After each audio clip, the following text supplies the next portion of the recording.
Hello বন্ধুরা, সব কেমন আছো? আজকে আবার চলে এলাম নতুন একটা আইটেম নিয়ে। আজকে আমাদের চলছে বিরিয়ানি বানানো। আলুটা সিদ্ধ হচ্ছে, সামনেই দেখতে হলে কড়াই মশলা হচ্ছে, মাংসটা আমাদের ম্যারিনেটিং চলছে। মাংসের মধ্যে হলুদ গুঁড়ো, লঙ্কা গুঁড়ো, আদা রসুন বাটা, একটু তেল দিয়ে দই দিয়ে খুব ভালো করে মাখিয়ে নিলাম। তারপরে কড়ার মধ্যে তুলে দিলাম।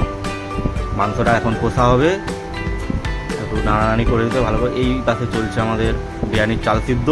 বিরিয়ানির চালের মধ্যে আমরা কাজু, কিশমিশ, তেজপাতা, জায়ফল ইত্যাদি যাবতীয় দিয়ে আমরা গোটা গরম মশলা দিয়ে সিদ্ধ করে নেওয়ার পর ভাতটা একদম চচ্চড়ে টাইপের নামাতে হবে।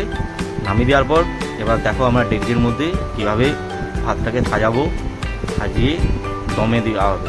দেখো ভালো করে এই মাংস দেওয়া হচ্ছে, মাংস দেওয়া চলছে। দেখো মাংস দেবো, আলু দেবো,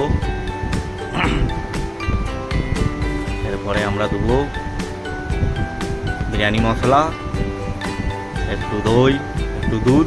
এইভাবে আমরা দিতে থাকবো। এর উপর আবার আমরা চালটা সাজিয়ে দেবো। এইভাবে 2-3 লেয়ার যতটা যেমন পরিমাণ থাকবে সেই হিসাবে আমরা দিতে থাকবো। দিয়ে দেওয়ার পর আমাদেরকে এটা দমে বসাতে হবে। 10 থেকে 15 মিনিট দম দিয়ে রাখতে হবে। এই দেখো বেরেস্তা ছড়ানো হচ্ছে। বেরেস্তা হচ্ছে এটা পেঁয়াজকে ভালোভাবে মুচমুচে করে ভেজে নিতে হবে, এটা বেরেস্তা হয়ে যাবে। এই দেখো পরের পর কীভাবে স্টেপ বাই স্টেপ আমাদের চালটা সাজানো চলছে, দেখতে থাকো। সুন্দরভাবে বিরিয়ানিটা দেখেই তো আমার এখনই জিভে জল চলে আসছে। কখন যে তৈরি হবে আর কখন যে খাবো এই আশায় বসে আছি। সুন্দরভাবে সাজানো চলছে।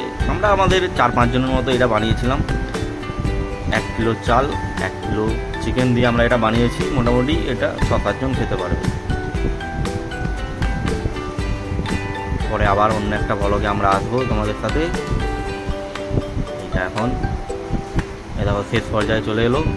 ভালো করে একদম সব দিয়ে দিলাম। এটার উপরে আবার চাল দেবো, যেমন প্রথম দিকে সাজিয়েছিলাম সেরকমভাবেই সাজানো হবে। এই দেখো তো বন্ধুরা, কেমন লাগছে আমাদের ভিডিও অবশ্যই কমেন্ট করে জানাবে। ভালো লাগলে লাইক করবে, বন্ধুদের মধ্যে শেয়ার করবে। নতুন নতুন ভিডিও বানিয়েছি, তাই ভুল ভ্রান্তি হতেই পারে। এদের বন্ধু ভেবে মানিয়ে নেবে। আমাদের ভিডিও দেখতে থাকো। আমরা ডেলি নতুন নতুন ভিডিও নিয়ে আসবো তোমাদের জন্য। দেখতে থাকো, আনন্দ নিতে থাকো, ভালো থাকো, সুস্থ থাকো। চাই এই দেখো বিরিয়ানিটা দম দিতে হলে তোমরা দেখেছো নিশ্চয়ই, আটাকে কী করে মাখিয়ে সেটা দিয়ে করতে। আমাদের কাছে তো আটা নেই, আমরা এই পেপার দিয়েই আমরা এটাকে কভার করে এর উপরে চাপাটা চাপিয়ে দেবো। চাপিয়ে দেওয়ার পর এবার আমরা দমে বসিয়ে দেবো। 10 থেকে 15 মিনিট দমে দিয়ে দেবে।